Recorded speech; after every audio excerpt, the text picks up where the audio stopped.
백세를 살아보니라는 제목의 이 책으로 우리에게 알려진 김형석 교수님이라는 분이 있습니다.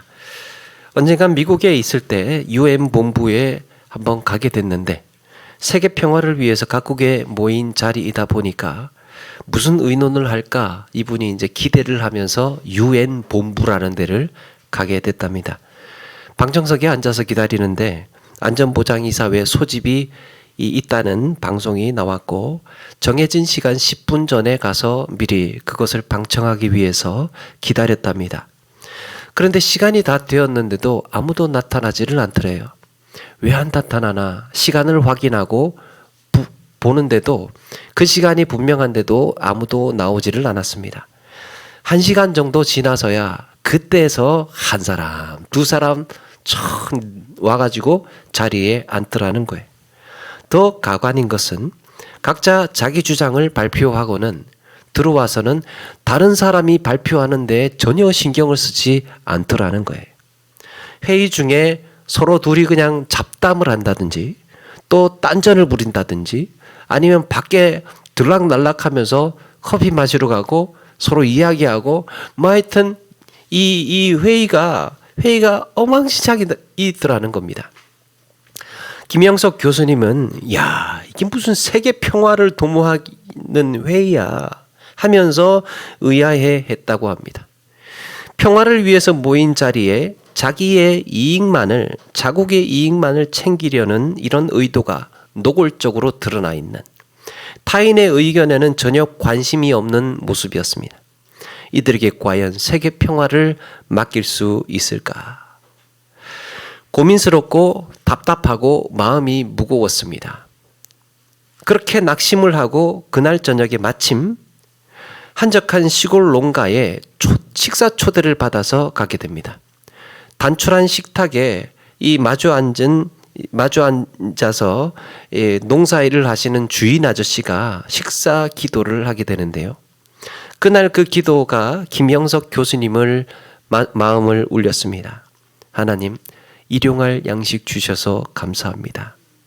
김 교수님의 나라인 한국을 지켜주시고 온 세계가 평화롭게 하시며 서로 사랑하면서 살게 하옵소서. 이 농부의 기도가 답답하고 불편했던 이 김형석 교수님의 마음을 다 녹였던 거예요. 한 농부의 기도에서 이 세상에 목말랐던 평화를 느꼈기 때문이에요. 그리고 확신합니다. 세계 평화는 유엔이 지키는 것이 아니라 이렇게 보이지 않는 곳에서 한 농부의 진심 어린 기도가 지키고 있었구나. 우리는 누구나 평화를 소망합니다.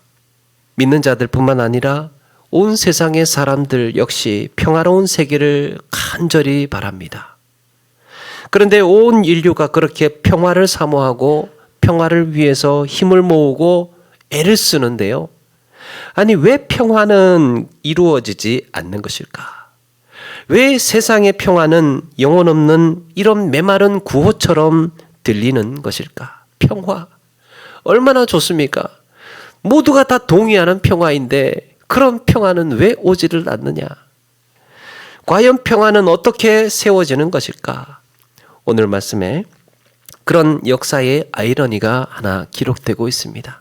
평화를 외치지만 평화가 없는 이 세상. 예수님께서 이 땅에 오실 무렵에 그 시대는 그야말로 평화의 시대였습니다. 당시 로마 제국의 로마 황제 가이사 아우구스투스는 로마의 첫 번째 황제가 되어서 팍스 로마나 시대를 열었습니다. 팍스 로마나 많이 들어보셨죠? 이 팍스라는 말이 라틴어로 평화를 뜻한다고 그래요. 그들의 우상 팍스 여신의 이름이기도 합니다. 그래서 평화의 시대가 도래했던 그 로마는 도처에 평화의 여신을 숭배하는 그 신전을 세웠습니다. 이런 점에서 가이사 아우구스투스는 성경에는 가이사 아구스토라고 기록이 되는데 이 황제는 평화의 왕이라고 할 수 있어요. 로마 제국은 그 당시에 세계 아닙니까? 세계의 평화의 시대를 열었던 이 평화의 왕. 평화의 왕이 다스리는 평화의 시대에 오신 평화의 왕. 성경은 예수님과 이 아우구스투스 황제를 평화의 왕이라는 하나의 연결고리로 대비시키고 있습니다. 평화의 왕이 지금 아우구스투스인데 그 당시 그 세계가, 그런데 또 다른 지금 평화의 왕이 등장하고 있는 겁니다. 하나님은 왜 평화의 왕이 다스리는 이 평화의 시대에 또 다른 평화의 왕을 보내셨는가?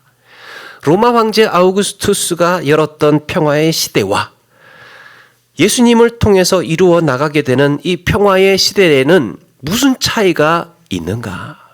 로마 황제가 선포했고 열었던 이 평화의 시대와 예수님께서 이루어 가실 평화의 시대는 무슨 차이가 있는 건가? 여러분, 로마는 처음부터요 전쟁으로 세워진 나라입니다. 그들은 싸우는 DNA로 이 로마라는 큰 제국을 만들었습니다. 물론 모든 인류가 사실은 다 전쟁으로 세워진 나라지요. 그런데 로마는 특별히 끊임없이 정복을 통해서 전쟁을 치렀습니다. 그 와중에 권력이 생겨나고 그러면서 힘이 생기니까 또 내란이 발생하고, 로마는요 하루도 피 흘리는 날이 끊이지를 않았어요. 로마는 매일 싸우는 나라였습니다. 로마의 역사는 그래서 전쟁의 역사라고 할 수 있어요. 그런데 아이러니하게도 이것은 로마인들이 추구했던 평화 때문입니다. 이들은 왜 전쟁을 그렇게 그치지를 않았는가? 그들은 평화를 갈구했기 때문에. 이상하지 않습니까? 평화는 그냥 평화여야 하지 왜 전쟁을 하면서 평화를? 그들에게는 무엇이 평화였느냐라는 것이 중요합니다. 그들이 추구했던 평화는 어떤 평화였느냐? 여러분, 이 팍스 로마나라고 했을 때요, 이 평화, 팍스라는 의미가 물질적인 만족, 물질적인 풍요를 의미한답니다. 그리고 힘으로 세상을 평정하는 것을 의미합니다. 물질의 번영과 힘. 그래서 물질적인 만족이 뭐냐? 물질적인 만족은 다 가져야 쟁취할 수 있는 평화를 이야기해요. 세상에 있는 모든 것들을 가져야 평화가 온다고 믿어요. 그러니까 다 정복해야 끝나는 겁니다. 힘으로 온 세상을 평정해야 비로소 평화가 찾아온다고 믿어요. 반대 세력이 조금이라도 남아있거나 변방에 위협한 적들이 조금이라도 있으면 평화가 없는 거예요.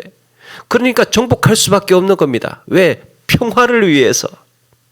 평화를 얻기 위해서. 세상에서 얻을 수 있는 평화란 그런 거예요. 4세기 로마의 전략가, 로마의 베게티우스라는 사람이 있었습니다. 전쟁 군사 전략가예요. 이 베게티우스가 했던 유명한 말이 있습니다. 평화를 원한다면 전쟁을 준비해라. 전쟁을 준비해라. 인류 역사상 여러분, 평화를 외치고 평화를 노래하고 평화를 구했던 모든 나라들 중에 힘이 약한 나라들이 평화를 지켜낸 적은 단 한 번도 없습니다. 힘이 약하면 빼앗기게 되어 있고, 힘이 약하면 군사력이 없으면, 전쟁을 준비하지 않으면 그들은 약탈을 당하고 부당한 대우를 받고 밀려나거나 나라를 잃거나 했던 거예요. 그게 인류 역사의 기록입니다. 그래서 평화를 원한다면 힘을 가져야 합니다. 이기지는 못하더라도 지지는 않을 정도로 쉽게 호락하게 지지는 않을 정도의 힘을 가지고 있어야 그래도 견제가 되고, 그래도 쉽게 저 나라를 때렸다가는 우리도 치명적인 타격을 입는다라는 이런 생각이 있을 정도의 힘을 가지고 있어야 그 나라가 지켜지는 거예요. 그나마 견제가 되는 겁니다. 이렇게 평화를 원한다면 전쟁을 준비하라. 정말 씁쓸한 인류 역사의 아이러니가 아닐 수 없습니다. 살고 싶으면 힘이 있어야 된다라는 이 세상의 논리. 그래서 로마의 평화, 팍스 로마나라는 말 속에는 매우 의미심장한 것이 깔려 있는데요. 팍스 로마나라고 했을 때 이제 평화의 로마가 도래했다라는 말에는 뭐가 깔려 있느냐? 이제 다 평정했다. 이제 다 가졌다.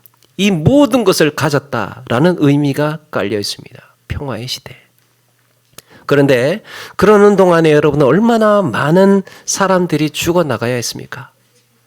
이것은 인간의 교만과 탐욕이 어디까지 치닫을 수 있는지를 보여주는 상징적인 평화였던 거예요. 세상에서 말하는 평화는 이런 겁니다. 야, 정말 이상적인, 우리 모두가 서로 마음이 따뜻하고 서로가 화해하고 정말 아무런 일 없이 그런 이상적인 아름다운 평화가 이 세상에 올 수는 없는가? 우리는 사실은 그런 평화를 바라잖아요. 그런데 현실은 그렇지 않더라는 거예요.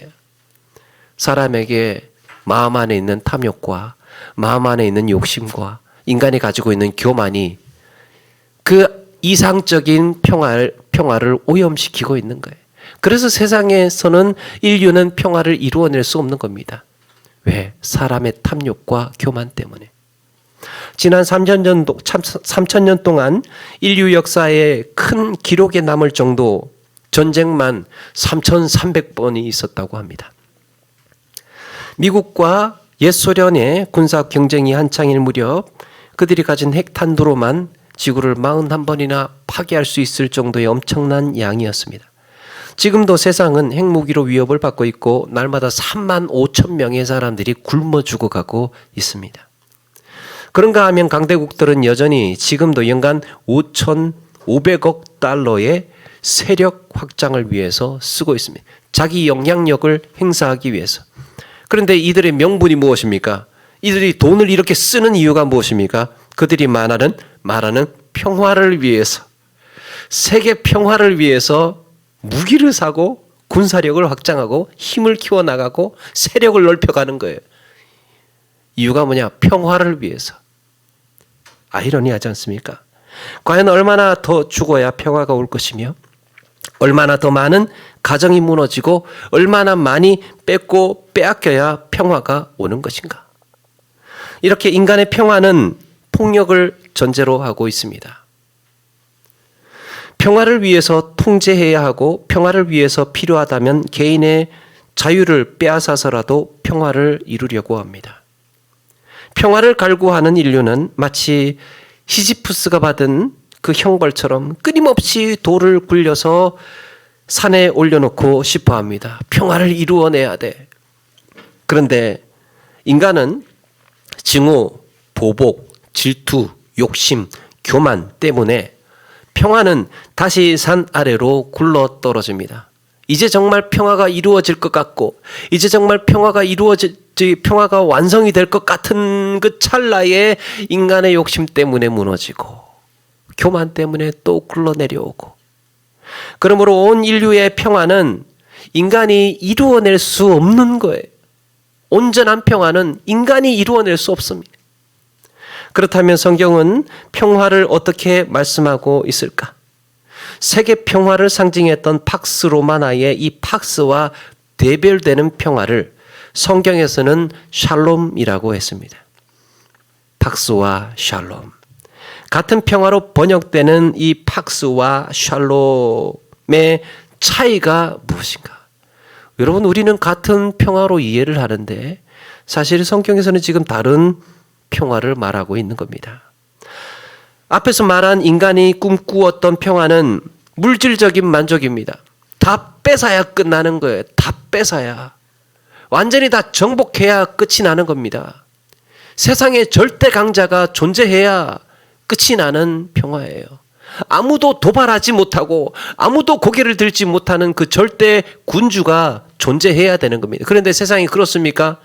누군가가 권한을 잡으면 또 다른 권한이 고개를 들고, 누군가가 세력을 잡으면 세월이 흘려서 또 다른 사람이 힘을 갖고, 이것이 우리가 사는 세상이지요. 그래서 물질적인 만족과 힘으로 세상을 평정했을 때 오는 평화예요. 이 세상이 평화는. 그러나 샬롬은 아무도 주목하지 않은 베들레헴 시골 마을에 비좁고 누추한 천한 말구유에 이 평화가 임하고 있습니다. 여러분, 이 모름지기 세계 평화를 이룰 왕이 난다고 하면 어떻습니까? 이 정도의 왕이면 정말 화려하고 정말 그 귀한 왕실 요람에 그 아기를 누워야 하지 않겠습니까? 그런데 샬롬의 왕은 말구유에 누워 있습니다. 이것은 뭘 의미하느냐? 하나님께서 이루실 평화는 물질의 만족과 정복으로 이루는 이런 평화가 아니라는 것을 암시합니다. 인간이 이루고자 했던 평화가 끊임없이 실패하는 이유가 무엇입니까? 인간이 평화를 이루어내지 못하는 이유가 무엇입니까? 거기에 증오, 보복, 질투, 욕심, 교만으로 오염되어 있기 때문이에요. 그래서 온전한 평화, 온전한 샬롬을 이루기 위해서는 거기에서 인간을 걷어내야 됩니다. 인간이 이룰 수 있는 일이 아니기 때문에 평화. 그러므로 평화는 죄 없으신 예수 그리스도만이 이루어내실 수 있는 줄로 믿습니다. 세상의 평화는 죄 없으신 주님만이 해낼 수 있는 일이에요. 그게 세상에 하나님께서 임하실 평화의 축복이고 은혜인 것입니다. 그렇다면 우리 주님께서는 완전한 평화를 어떻게 이루어내시는가? 특별히 두 가지를 이야기를 할 수 있습니다. 구약 성경에서 이 평화를 말하는 샬롬에는 보상이나 대가 지불과 매우 밀접한 관련이 있습니다. 평화는요, 보상이 있어야 평화가 돼요. 보상이 있어야.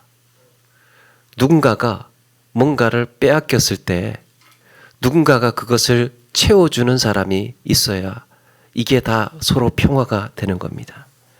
출애굽기 22장 33절 이하에 사람이 구덩이를 열어두거나 구덩이를 파고 덮지 아니하므로 소나 나귀가 거기에 빠지면 그 구덩이 주인이 잘 보상하여 짐승의 임자에게 돈을 줄 것이요 죽은 것은 그가 차지할 것이니라 그랬습니다. 어떻게 보면 소나 나귀 주인이 자기 짐승을 먼저 잘 단속해야 할 것 같아요.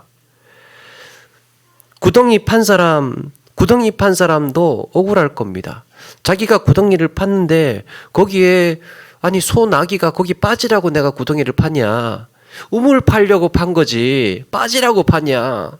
당신들이 피해서 잘 다녀야지. 이렇게 이야기를 할 수 있겠지요. 그런데 성경에서는 지금 다른 이야기를 하고 있습니다. 하나님의 공동체 안에 기본적인 책임은 배려에 있습니다. 하나님의 공동체 안에 누가 책임을 져야 되느냐? 먼저 배려하지 않은 사람. 뒷사람이 빠질까봐 그것을 덮어놓지 않은 사람에게 책임이 있다. 이렇게 이야기를 합니다. 배려하지 않은 사람에게 책임을 묻고 있습니다. 그래서 어찌되었건 내가 원인 제공자라면 보상하라는 거예요. 내가 파놓은 것 때문에 의도하지는 않았지만 내가 파놓은 그것 때문에 책임을 지라는 겁니다. 그러고 보면 하나님의 율법은요, 사랑에 근거하고 있습니다. 뒷사람을 배려하지 않는 마음에 네가 책임을 져라. 그래야 평화가 이루어진다. 이건 누가 보상할 거냐? 빠졌는데 파놓은 사람이 네가 보상해 주라. 우리 그렇게 하기로 하자. 이렇게 하나님께서 법을 만들어 주셨던 거예요. 그래야 화해가 가능해집니다. 그래야 공동체가 평안합니다. 제일 먼저 원인 제공자로 지목이 되는 그 사람. 여러분, 세상에서 싸우는 이유가 있어요. 평화가 잘 이루어지지 않는 이유가 있습니다. 세상에서 싸우는 이유가 무엇입니까? 당신이 원인 제공자이기 때문이에요.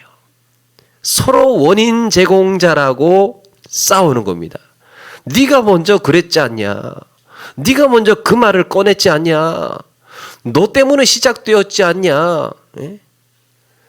이 일은 이렇게 뒤틀어지고 문제가 생긴 것은 당신 때문에 이 촉발된 거라고. 그것 때문에 서로가 서로에게 원인 제공자라고 이야기를 하고. 이걸 조금 더 이제 넓게 이야기를 하면 전쟁으로까지 이제 번져 나가게 됩니다. 내가 땅 좀 넓게 쓰고 싶은데 네가 왜 거기 살아? 내가 땅을 넓게 쓰고 싶은데 하필 왜 네가 거기 살아? 네가 거기 산 게 잘못이지. 그래서 시작되는 게 전쟁, 정복 전쟁이죠. 여러분, 이게 무엇입니까? 인간의 욕심과 인간의 교만이 타인의 희생을 정당화하고 있습니다. 그 정당성은 어디서 시작되는 겁니까? 나의 힘에서부터 정당한 거예요. 그런데 우리 주님께서 인간의 죄로 인해서 얻게 된 공허함을 이 보혈의 은혜로 보상해 주셨습니다. 우리 인간의 마음에 공허하고 허전한 이 모든 것들을 세상의 물질보다, 세상의 힘보다 더 귀하고 값진 은혜를 주셨습니다. 우리의 탄식과 슬픔과 굶주림을 위해서 친히 대가를 지불하셨습니다. 포도원에 들어간 일꾼들은 시간에 관계없이 모두가 한 데나리온의 대가를 받았습니다. 인간의 계산법으로는 도저히 이해할 수가 없는 계산법이에요. 아니, 어떻게 내가 더 많이 일했는데, 내가 더 일찍 왔는데, 내가 더 오래 했는데 용납이 안 되는 거예요. 그러니까 그 생각을 하니까 불행할 수밖에 없습니다. 자기 중심의 자기 위주의 생각. 내가 더 많이 일했거든. 내가 더 오래 있었거든. 내가 더 일찍 왔거든. 그러니까 그 생각이 있으니까 내가 손해봤다고 생각을 하는 겁니다. 그런데 이 모든 불공평과 불만을 우리 주님께서 대속의 제물이 되심으로 만족하게 하셨습니다. 우리는 주님의 은혜 앞에 입을 가릴 뿐이에요. 너도 할 말 없도록 내가 너희들에게 다 갚아줄게. 여러분, 또 하나는 평화를 이루기 위해서 또 하나의 중요한 것은 우리를 구원하시는 절대 주권자가 필요합니다. 절대 주권자. 그러니까 가장 권위 있는 단 한 존재는 인간이어서는 안 되는 거예요. 오늘 말씀에 누가복음 2장 14절에 지극히 높은 곳에서는 하나님께 영광이요 땅에서는 하나님이 기뻐하신 사람들 중에 평화로다 그랬습니다. 여기서 하늘에는 영광, 땅에는 평화. 이런 평화가 깃들게 된 원인이 무엇입니까? 오늘 다윗의 동네에 너희를 위하여 구주가 나셨으니 곧 그리스도 주시니라. 주인이 나셨다는 거예요. 구주가 나셨기 때문에 땅에 평화가 있는 것입니다. 여러분, 세상에 왜 평화가 없겠습니까? 세상에 평화가 없는 이유가 무엇입니까? 모든 사람이 다 주인 행세를 하기 때문이에요. 다 주인이기 때문에 평화가 없는 거예요. 사람은 우열을 가릴 수 없는 존재입니다. 동일한 존재예요. 모두가 다 귀합니다. 그러다 보니까 엉뚱한 논리로 주인 놀이를 하는 거예요. 다 똑같이 귀한데 그래도 주인하고 싶어. 그럼 어떻게 하느냐?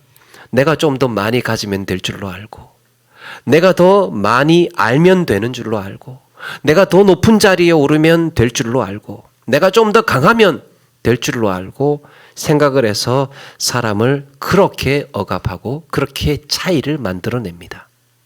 그래서 사람들은 악착같이 조금이라도 더 많이 갖기 위해서 더 높이 오르려고 애를 쓰는 거예요. 이런 세상에서 어떻게 평화로울 수 있겠습니까? 전쟁터죠, 전쟁터. 그래서 여러분, 세상은 전쟁터예요. 조금 더 가져야 되기 때문에, 조금 더 강해야 살아남기 때문에, 조금 더 높아야 내가 업신여기고 여김을 받거나 무시당하지 않기 때문에 그렇게 애를 쓰는 겁니다. 그러나 여러분, 누구도 이 일을 제기할 수 없는 구주가 나셨답니다.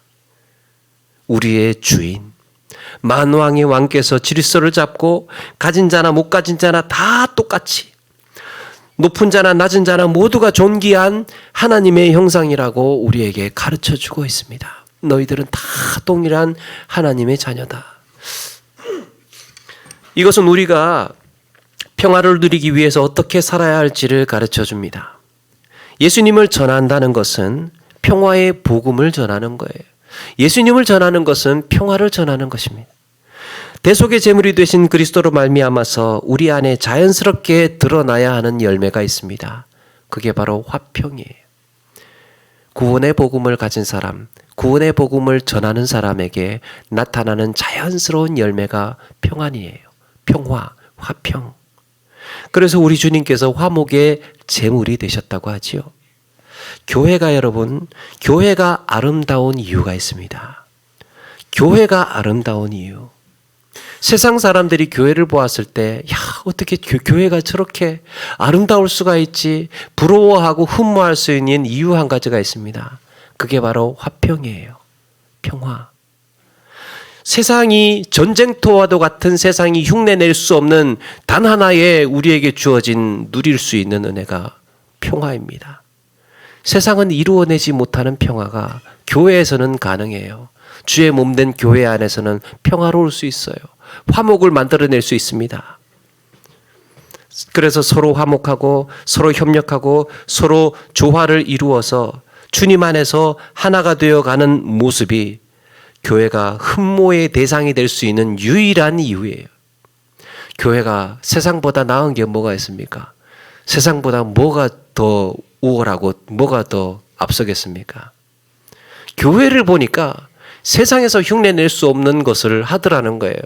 평화롭게. 야, 어떻게 저들은 저렇게 사이가 좋을 수 있을까? 어떻게 저들은 나눌 수 있을까? 어떻게 대가를 바라지 않고 조건을 붙이지 않고 저들은 저렇게 똘똘 뭉쳐서 아름다운 모습으로 하나가 될 수 있을까? 세상 사람들이 그걸 보고 부러워합니다. 교회 오면 마음의 위안이 돼요. 마음의 편안하고 마음이 은혜가 됩니다. 위로가 됩니다. 야, 정말 이렇게 하나에 똘똘 뭉쳐서 함께 하고 있는 여기가 너무나 좋다.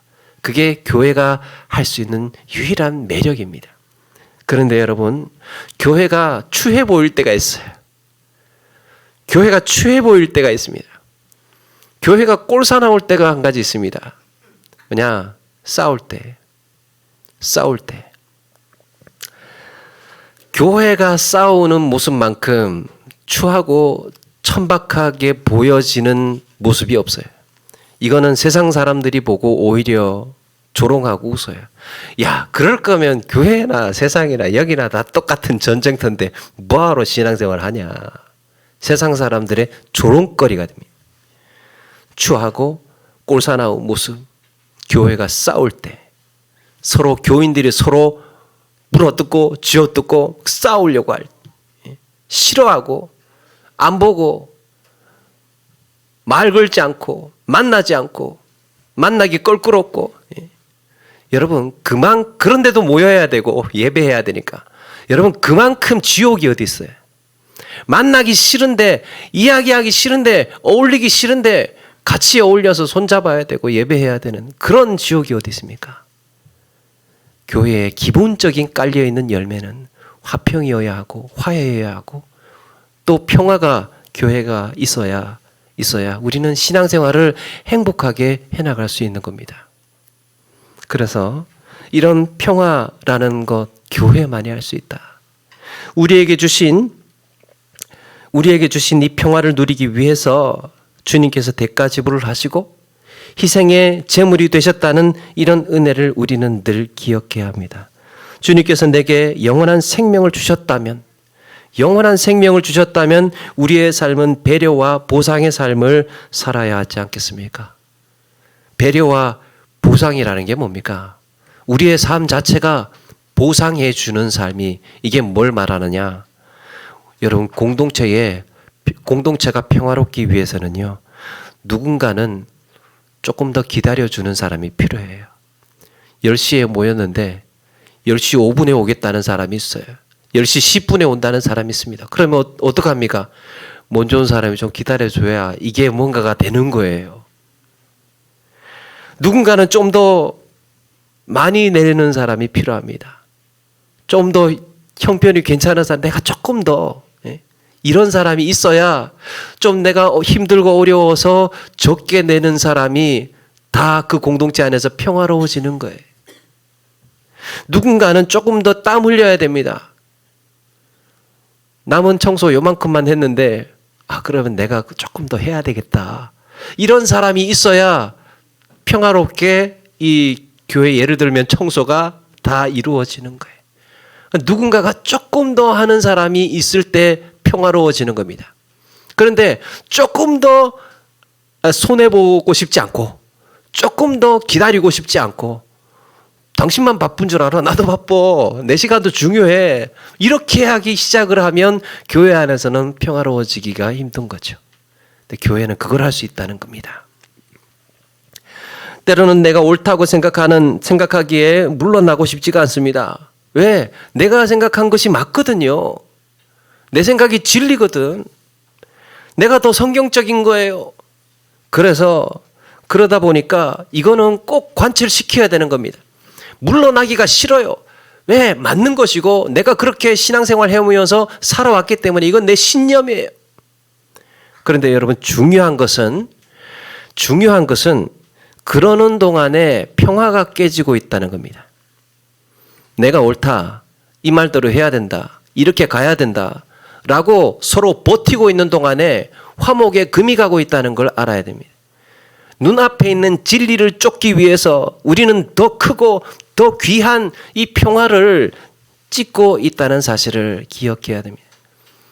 그래서 내가 이렇게 하면, 이렇게 버티면, 이렇게 주장을 하면, 이렇게 물러나지 않으면 내 뜻을 관철시킬 수는 있으나 평화가 깨질 수가 있다.